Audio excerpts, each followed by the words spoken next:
সাথে রাতভর দিনভর কথা বলে। শ্বশুর শাশুড়ি বোঝায়, এ শ্বশুর শাশুড়ি আমরা অন্য কোন পুরুষের সাথে কথা কই না, আপনার ছেলের সাথে সারা রাত কথা কই।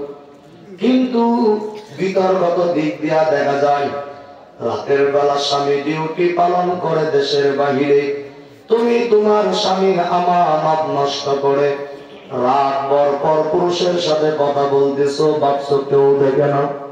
ঘরের দরজা বন্ধ, জানালা বন্ধ, কেউ দেখে না। তোমার পায়ে হাত রেখে বলা যায় দুনিয়ার সব দরজা জানালা বন্ধ হতে পারে, কিন্তু একটা দরজা খোলা আছে, যেই দরজা দিয়া আমার মাওলা তোমার দিকে তাকায় রয়েছে। তুমি মোবাইলের মাধ্যমে কি করো আমার মাওলা দেখতেছি। দুই কাঁধের মধ্যে সম্মানিত ফেরেশতা নামায় রাখছে কিরামান কাতিবিন। এ মা বোনেরা, তোমার কি লজ্জা করে না?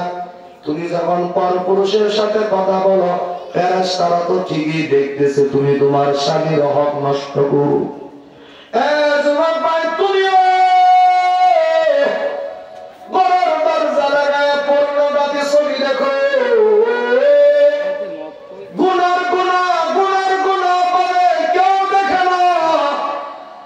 কম্বলের নিচে লেপের নিচে শুয়ে শুয়ে সারা রাত গান দেখে, সিনেমা দেখে, ভিডিও করে কথা কয়। বাপে মা দেখে না, বাবা দেখে না। মা বাবা দেখলো তো অসুবিধা নেই, একটা শাসন করব, কিন্তু তোমার মাওলা তো দেখতেছে। আমার মাওলা যেহেতু তাকায় আছে একটা দরজা দিয়া, তুমি কেমন ভাবে দাঁড়াইবা আমার মাওলার সামনে?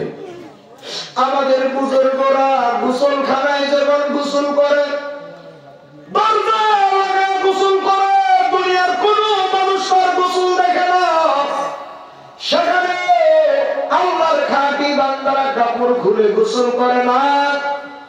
এক বুজুর্গকে জিজ্ঞাসা করা হলো, হুজুর আপনি গোসলখানায় ইচ্ছে করলে পুরা কাপড় খুলে আপনি গোসল করতে পারেন, আপনি কেন সেখানে কাপড় পরিধান করে গোসল করেন?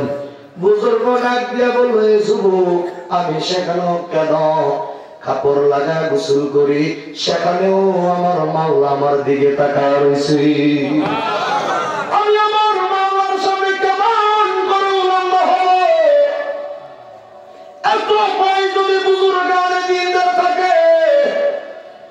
আর তুমি পরপুরুষের সাথে কথা বলো রে মা, শাশুড়িরে ধোঁকা দিচ্ছ, শ্বশুরে ধোঁকা দিচ্ছ, নিজের কলিজার টুকরা স্বামীটাকে ধোঁকা দিচ্ছ। যে স্বামীটা তোমাকে ভালো রাখার জন্য, তোমাকে ভালো পোশাক পরিধান করার জন্য, তোমার হাতটাকে সুন্দর রাখার জন্য, তোমার স্বামীর হাত কাজ করতে করতে হাতের মধ্যে কর ফেলাইয়া দিছে, মাথার গাম পায়ের মধ্যে ফেলাইয়া ফেলাইয়া তোমার স্বামী দেশের বাহিরে কাজ করে শুধুমাত্র তোমাকে ভালো রাখার জন্য। সেই স্বামীর কষ্টের টাকা দিয়ে এমনি বড় বড় পরপুরুষের সাথে কথা বলো। তোমার মতো অপরাধ এই জমিনে কেউ করে নাই। আল্লাহ তাআলা বলেন, এমন জঘন্যতম অপরাধ তুমি করছো রে বান্দা। এটার জন্য যদি আমি মাওলার কাছে 2 ফোঁটা চোখের পানি ছেড়ে কান্না করো, তোমার চোখের পানি কালের কিনারায় আসার আগে আমি আল্লাহ তোর জিন্দেগীর সব গুনাহ মাফ করে দিব।